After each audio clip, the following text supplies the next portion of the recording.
Is there a name for the assumption that people in past ages were less able to reason?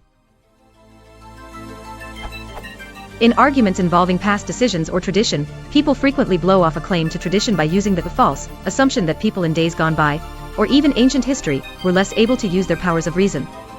Is there a term for this assumption?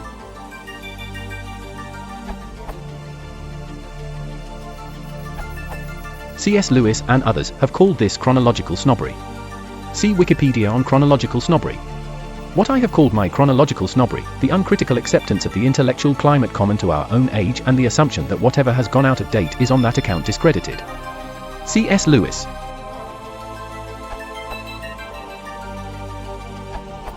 Sounds for the most part like the appeal to novelty logical fallacy or argumentum ad novitatem.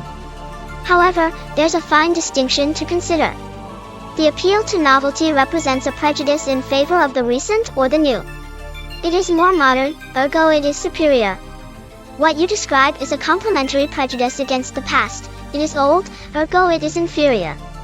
I also considered chronocentrism, but that again does not quite capture your full meaning. That denotes the assumption that one's own times are the most important and relevant in history. Again, finely interpreted, it is a bias in favor of the present, not against the past.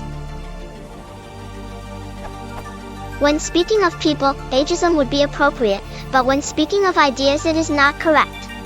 I'm still pondering a proper fit. Perhaps these suggestions will steer one of us in the right direction.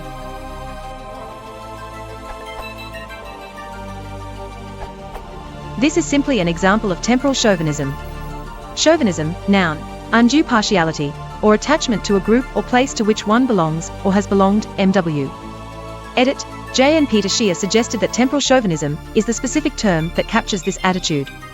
While Googling temporal chauvinism, I came across this paper that contains a paragraph that could have been written with this question in mind, and introduces another word to express the concept, chronocentricity. Like ethnocentricity, the word chronocentricity is meant to convey an unconscious bias. The bias, however, is related to time, chronos, and not ethnicity. Chronocentricity is a neologism that you won't find in the dictionary.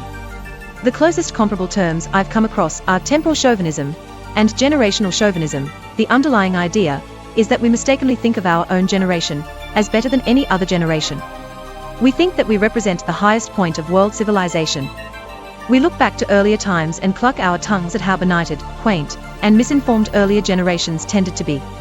We uncritically assume that our quality of life is better, and that people back then just didn't know enough, or have the right kind of technology, to live properly and adequately.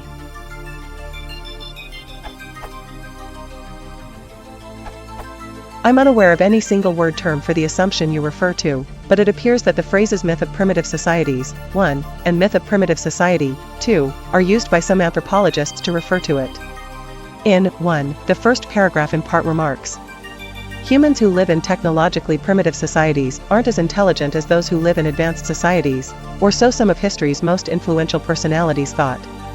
The reasoning behind their thinking is that primitive societies just harvest what is naturally provided, so there isn't much innovation in the techniques used to collect and store it, and because there is no innovation, the brain doesn't develop all the skills.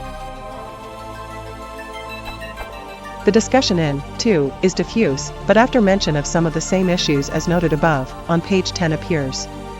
Not to put too fine a point upon it, the history of the theory of primitive society is the history of an illusion. Its basic assumptions were directly contradicted by ethnographic evidence and by the logic of evolutionary theory itself.